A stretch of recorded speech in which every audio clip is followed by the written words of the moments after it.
মিঠুদা, দেবক কথা বলছি চ্যানেল হিন্দুস্তান থেকে। হ্যাঁ বলো।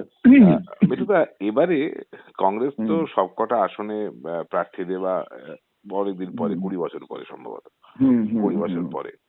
এবং এইবারে একটা বিশেষ বিষয় চোখে পড়লো, সেটা হচ্ছে এবারে স্লোগান হচ্ছে কংগ্রেসের হাত ধরো, বিধান রায়ের বাংলা গড়ো। বিধানচন্দ্র রায়কে প্রচারের কেন্দ্রে আনা বা এটাকে মানুষের কাছে পৌঁছানো, বিধান রায়ের নামটা ধরে মানুষের কাছে পৌঁছানো, এইটা তো সম্ভবত প্রথম, নাকি? রিসেন্ট পাস্টে তো মনে পড়ছে না। না, প্রশ্নটা হচ্ছে যে এটা কংগ্রেসের উত্তরাধিকার না। পশ্চিমবাংলা, তার রূপকার হচ্ছে ডাক্তার বিধানচন্দ্র রায়।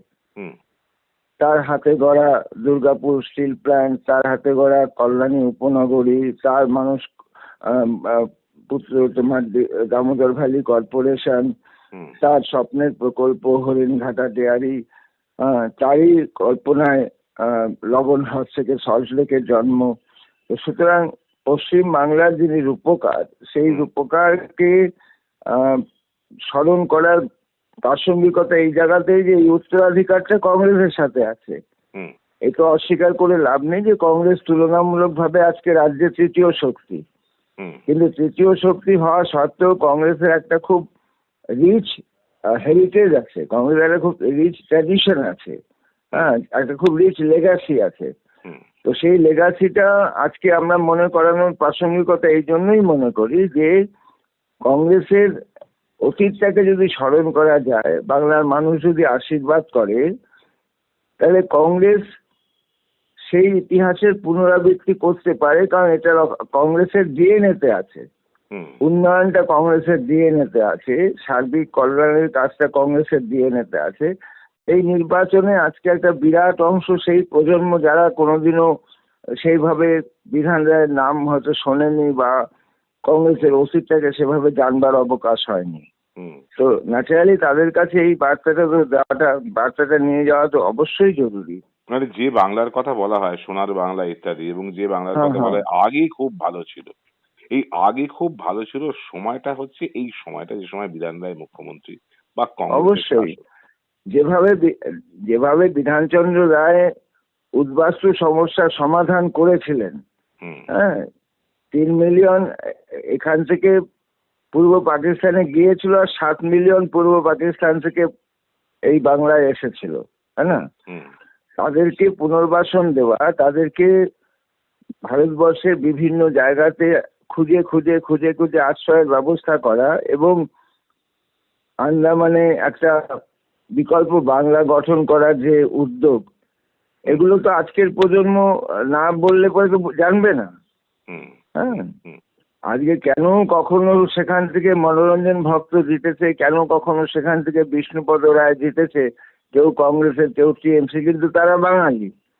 হ্যাঁ, সুদূর আন্দামান থেকে বাঙালি সংসদ সদস্য হয়ে আসছে, এই বীজটা কে বুনেছিল? তো বিধানচন্দ্র রায় বুনেছিলেন না?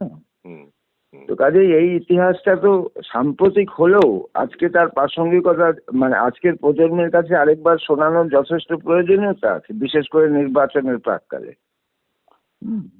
শেষ কয়েক বছরে, মানে কয়েক দশকে বলা যায়, কয়েক দশকে আমরা সেইভাবে কংগ্রেসের এই প্রচারটা দেখিনি। আমরা অবশ্যই ইন্দিরা গান্ধীর ছবি, রাজীব গান্ধীর ছবি থাকারই কথা, সেটা নিয়ে কোনো প্রশ্ন করছি না, সোনিয়া গান্ধী, রাহুল গান্ধী, এইভাবে আমরা প্রচারে পেয়েছি।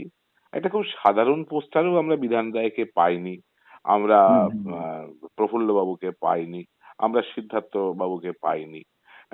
এইবারে কি কংগ্রেস মনে করছে? একটা একটা একটা একটা কথা বোধহয় এখানে বলা অপ্রাসঙ্গিক হবে না, সেটা হচ্ছে যে খোঁজ নিয়ে দেখবে যে ভারতবর্ষের যত রাজ্যে কংগ্রেসের প্রাদেশিক কংগ্রেসের ভবন আছে নিজেদের, সর্বত্রই কিন্তু সেই ভবনের নাম জওহর ভবন। অধিকাংশ ক্ষেত্রে, এক একটা জায়গা বাদ দিলে অধিকাংশ ক্ষেত্রে সেই ভবনের নাম জওহর ভবন। কিন্তু পশ্চিমবাংলায় কিন্তু কংগ্রেস ভবনের নাম বিধান ভবন। কাজে বিধান রায়কে কংগ্রেস কখনোই তার থেকে প্রচারের আলো থেকে কখনোই সরিয়ে রাখার কথা ভাবেনি, এবং বিধান রায়ের উত্তরাধিকার যে রাজ্য কংগ্রেসের, সেটা বারবার কংগ্রেস মনে করানোর চেষ্টা করেছে বিভিন্ন বিষয়, বিভিন্ন ঘটনার মধ্যে দিয়ে। এবং প্রদেশ দপ্তরের নামকরণও তার একটা উদাহরণ। আমরা এবারে দেখছি যে বিধান রায়কে সামনে আনা হচ্ছে, যেটা আমরা রিসেন্ট পাস্টে দেখতে পাইনি এরকম। এমনিতে এবারে পশ্চিমবঙ্গের ভোটে একটা বাঙালি আনা একটা ম্যাটার করছে, সেই রকমের কিছু বিষয় রয়েছে পশ্চিমবঙ্গের ভোটে। এই সময় কি আবার বিধান রায়ের নামটা সামনে এনে, কংগ্রেস তো একটা সর্বভারতীয় দল, তার সত্ত্বেও বিধান রায়কে এনে কংগ্রেসের বাঙালি আনা, পশ্চিমবঙ্গের কংগ্রেসে বাঙালি, এই ব্যাপারটা কি, বাঙালি বিষয়টা কি একটু হাইলাইটেড হচ্ছে, করার প্রয়োজন পড়ছে? ব্যাপারটা হলো যে আমরা যে ন্যাশনালিজমের কথা বলি, ইন্ডিয়ান ন্যাশনালিজম, ভারতীয় জাতীয়তাবাদ, ভারতীয় জাতীয়তাবাদ হচ্ছে মূলত conglomeration of many sub nationalism, Bengali sub nationalism, Tamil sub nationalism, Marathi sub nationalism, এই সমস্ত সাব ন্যাশনালিজমের সমন্বয় হচ্ছে ভারতীয় জাতীয়তাবাদ, যেটা গান্ধীর নেতৃত্বে প্লুরালিস্টিক ন্যাশনালিজমের ওপর ভিত্তি করে গড়ে উঠেছে। তো কাজে আমরা কখনো এই প্রান্তিক জাতীয়তাবাদগুলোকে, সাব ন্যাশনালিজমকে কখনো আমরা অস্বীকার করিনি। আমরা সেই কারণেই মনে করি যে এই যে ইউনিটি ইন ডাইভার্সিটি, ভারতবর্ষের ইউনিটিকে বাঁচিয়ে রাখার প্রিকন্ডিশন হলো ডাইভার্সিটিকে স্বীকৃতি দেওয়া। ডাইভার্সিটিকে স্বীকৃতি দেওয়া, আজকের যে লড়াই, আজকের যে রাজনীতিতে সংঘাত শাসক দলের সাথে কেন্দ্রের, সেখানে এই জায়গাটাই তো মূল লড়াইটা আছে, যে তোমার যে monolithic approach, one nation, one culture, one religion, one language, এই এই এই প্রচেষ্টাটাকে খর্ব করাটাই তো এই মুহূর্তের দায়বদ্ধতা। এই যে আজকে এসআইআর এর নামে যেটা ঘটছে, এই যে সংখ্যালঘুদের বেছে বেছে তালিকার বাইরে ফেলা হচ্ছে, আমি জানি না কজন লোক এটা ভেবেছে এই দৃষ্টিকোণ থেকে। গোলওয়ালকর সাহেবের দুটো বই আছে, বাঞ্চ অফ থটস এবং we or our nationhood defined.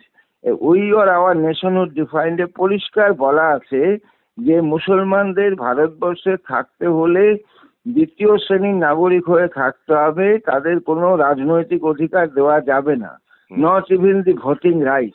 আজকে সেইটাই বাস্তবায়িত করার প্রচেষ্টা হচ্ছে এসআইআর এর নাম করে। হ্যাঁ, তো এত বড় যে আক্রমণটা, এই আক্রমণটাকে মোকাবিলা করতে হলে তোমার নিজের যে সত্তা, সেই সত্তা থেকে, জাতি সত্তা থেকে তো তোমাকে মানুষকে মনে করিয়ে দিতে হবে যে লড়াইটা একটা রাজনৈতিক লড়াইয়ে সীমাবদ্ধ নেই। লড়াইটা একটা অত্যন্ত প্রাচীন, অত্যন্ত তোমার ঐতিহ্যময় একটা জাতি, বাঙালি জাতি, সেই জাতির উপর একটা সার্বিক আক্রমণ হচ্ছে। হ্যাঁ, সেই আক্রমণটাকে মোকাবিলা করতে হলে সেই ইতিহাসটাকে তো মনে করানোর প্রয়োজন আছে। এবং সেই দিক থেকে এই মুহূর্তে পশ্চিমবাংলার মানুষের সামনে রাজনৈতিক মঞ্চে বিধান রায়ের উচ্চতার পাশে দাঁড়াবার কেউ নেই। বাংলা গড়ার ক্ষেত্রে, বাংলাকে আধুনিক চেহারা দেওয়ার ক্ষেত্রে, এগিয়ে নেওয়ার ক্ষেত্রে তার পাশাপাশি দাঁড়াবার কেউ নেই। সেই কারণেই আজকে বিধান রায়কে সামনে রেখে লড়াটা অত্যন্ত যুক্তিসঙ্গত বলে আমি মনে করি, এবং সেই রণকৌশল কংগ্রেস নিয়েছে, মানুষ নিশ্চয়ই গ্রহণ করবে। অনেক ধন্যবাদ। বিভিন্ন বিষয়ে ভিডিও পেতে চ্যানেল হিন্দুস্তানের ইউটিউব চ্যানেল সাবস্ক্রাইব করুন www.youtube.com/channelhindustan।